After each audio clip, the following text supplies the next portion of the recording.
What's going on, YouTube world? Jay right back at y'all once again.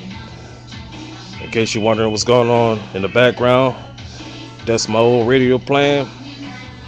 Uh, some old school R&B is going on. Some things I want to get into. Right now, as I record this video, this is Stop Trying to Impress Women, Part 3, the third installment of this video series. Alright, fellas. I want to say this. If you guys have listened to some of my earlier videos, I have a series that's called Money and Material Possessions. It's a 4-part installment. Um, Particularly the 4-part, uh, the fourth part, um, Money and Material Possessions, the Personal Gain Edition. I was speaking up on stop being so gullible when it comes to a woman's physical appearance. You know, she's very attractive, beautiful face, and a nice body.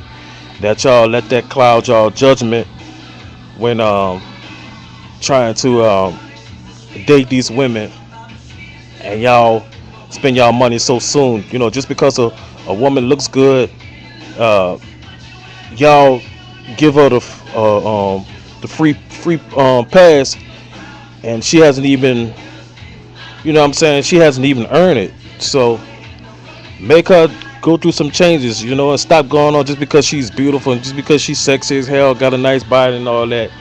You know, like I said, y'all going to be the ones that's coming on the sharp end of the stick. So it's something to think about. You know, stop giving her the license when she haven't even passed the test yet. All right, that's something for y'all to think about. Now, what I'm gonna talk about is dating within your financial means. You need to be dating within your financial means, fellas. That means um, dating these women at a low cost as possible. In other words, therefore, consequently, you need to stop spending so much money on dates trying to satisfy these women, especially a woman that you just recently met. You need to be creative and find low cost activities that you and your date can agree upon, and at the same time something or somewhere that's exciting. Just because uh, a place that you find is exciting or whatever, you can also come up with a low cost place that's exciting, that you and your date can agree upon. Now, uh, you know, come up with something like, you know, maybe the museum, you know, an art museum, or the aquarium, or maybe a picnic in the park. You know, that's if it's not too hot outside, and maybe you have to wait till the sun goes down just a little bit, but enough to the point where there's enough sunlight. You know, take her out in the park, man, and try to enjoy a nice picnic. And I'm sure you could come up with a few yourself, but these are what just some recommended places that, in my opinion, I think is great for a first date. Um, of course, you have to gain your date's level of interest, but you know, or even if you're a guy that knows how to cook, well, you know, you're not a fired up in the kitchen, invite her over to your house and cook for her. You know what I'm saying? Or vice versa. Go by her house and she can cook for you. And that's if your potential person is comfortable with you. And you know, maybe take in a Netflix movie, you know, or a Redbox movie. Netflix is what, about $8 or $9, and Redbox, of course, is $1. And that's something that you guys can possibly get into. So, fellas, you know, what I'm trying to get y'all to see is that, you know what I'm saying, you can be creative and keep a date low cost as possible. So on average, the amount that you should be spending on a date, especially like a woman you just started dating, is between the range of $30 to $50. Remember in part two, I talked about the material, um, or the potential gold digger. You know, the high maintenance type of woman, materialistic type of woman, versus the low maintenance, easy to please type of woman.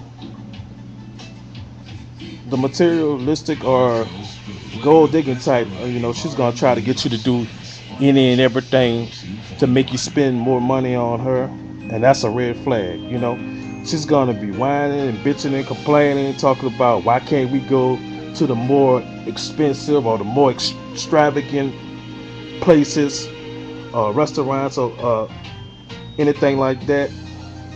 Whereas the low maintenance woman that's easy to please, she's gonna be excited just to be with you, and it really doesn't matter where y'all would go.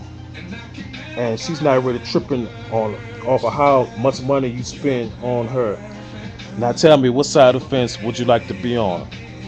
You know what I'm saying? So you guys need to think about that again. Particularly my younger generation that's listening to this, my youth that's listening to this. Y'all think about that, you know, because like I said, guys between 18 to 21 or 21 to 25, uh, who's just getting and coming up in the world, and you might be going to school, and you might be, you know, have other expenses, and just stay within your price bracket, you know, as far as dating concerned. You know, some of you guys, y'all be spending $100 and $200 every time y'all go out trying to impress these women. That money adds up. That money really adds up. You know, just on average, it really adds up, especially, you know, if you're not aware of how much you're spending. You know, use that money to get yourself together.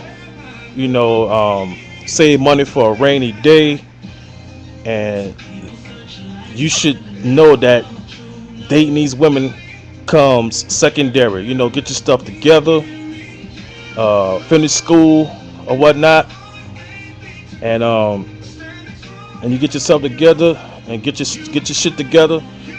The women gonna be chasing you. You know, so therefore I'm gonna close out by saying this.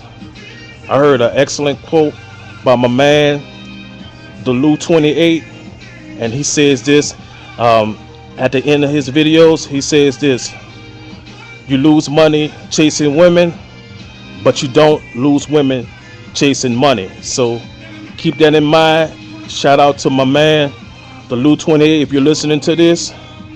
Until then, y'all take care. I'm gonna come at y'all with another video and another topic real soon.